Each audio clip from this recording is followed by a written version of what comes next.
how to put yourself first. Hello, I'm Chengi and you, my precious one, are my world. Welcome to my channel. If you're new here, make sure you subscribe, like, share and comment. And if you ever need any help from me to work with you one-on-one or in a group coaching session, all you have to do is visit my website, chengisworld.co.uk. And so without further ado, let us continue with how you can put yourself first. Number one, you put yourself first by checking in with your emotions, checking in with your feelings. This is a really powerful thing for us women because we were brought up to be so duty bound, to care for everybody else, to override how we feel about a situation, that when we find ourselves in a relationship, it's the natural thing to do. We naturally deselect ourselves, deselect our desires, deselect our feelings in order to serve a man, especially now, or to serve our children, and that's very natural to us. But eventually we become extremely resentful because we're thinking, hello, I have given you so much and I'm getting so little in return. So you put yourself first by always checking in with your emotions. When a request has been made, what you do is you ask yourself, how do I feel about this? Not what's the rational thing, not what's the right thing, not what's the expected thing, which is usually the issue, but how do I feel about this? This is how you put yourself first. How do I feel? He wants to have sex now. I don't feel ready. When you acknowledge that you don't feel ready and choose you and choose honoring your feeling, honoring your gut, that is how you put yourself first. How you put yourself first in a situation where you're being asked to do something that you're not comfortable with. Number two, how do you put yourself first in a situation where you are being asked to wait for a commitment? You're being asked to wait. Now, some of us will go and make excuses for the person. Oh, he would do this for me. He would commit to me if I was more understanding of the fact that he needs to make more money, get a new job, sort out his life, do da da da da da da.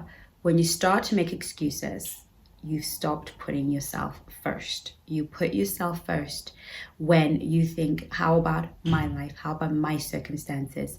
How about what's going on with me? Because what usually happens is we put that other person, we put that man ahead, and his circumstances and his situations way ahead of ours. Same thing when it comes to children. How about my children? How about my life? It might seem to a lot of us like, yeah, but isn't that selfish? Because if I keep thinking of myself all the time, then I'll never be able to be useful or serve the people that are in my life. But that is not true. You cannot serve the people in your life when you're serving them from a place of sacrifice. Sacrifice is the worst place to serve people from, because when I sacrifice to give you what you need, then you owe me.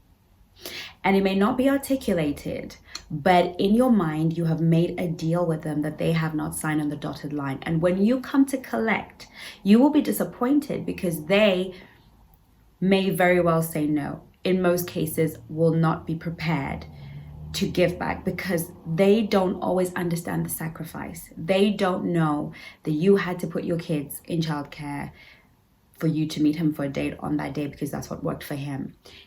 He doesn't know that you agreed to sleep with him because you wanted to serve his need and not yours. So the day that you ask for the ring and he says no, you feel disappointed, you feel hurt because you made a deal based on sacrifice. This is how I always console myself.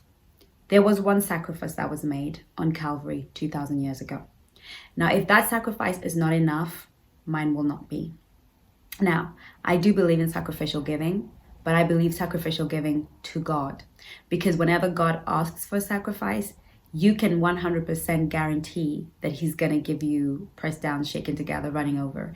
God is a good person to sacrifice for because he has all the resources. And whenever he asks for something, usually it's a sacrifice, it's because he's going to give it back to you in a bigger, better form. Okay. Any other human interactions, any relationship that is not vertical, but that is parallel, we need to give from our abundance.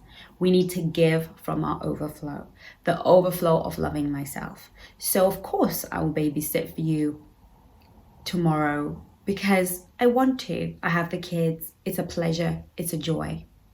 And it might be a pleasure and a joy for the next 6 weeks. But when it stops being a pleasure and a joy, then I will say no. Of course, I will wait. I'm in no hurry. We've just met. Yeah, it suits me. Therefore, I will wait. No, I'm not ready to have sex with you because I'm not ready. And when I am ready, you're going to have a great time. Okay. It's going to be worth your waiting. And nobody will owe anyone at the end of the day. So putting yourself first is in fact the best service that you can give to your friends, to your family, to your lover, to your friend, is to always check in with your feelings. What are you feeling? If you have no peace, if you don't have comfort, if you're disgruntled, if you feel pressurized, that is not the place from which to give. That is a place where you use your no. When you start to self-love yourself like that, you will find that people will begin to naturally respect your boundaries. They will know that you're a generous person, but you don't just give willy-nilly. They know that you're a kind person, but they won't take you for granted. And your relationships are gonna be so much better. So never give from a place of sacrifice. Always check in with yourself. So I hope that video helped. Thank you so much for joining me at Chengi's World. Make sure you subscribe, like, share, comment if you haven't, and join me on any of my one-to-one programs. If you join me on, go to my website, chengisworld.co.uk. See you then. Bye.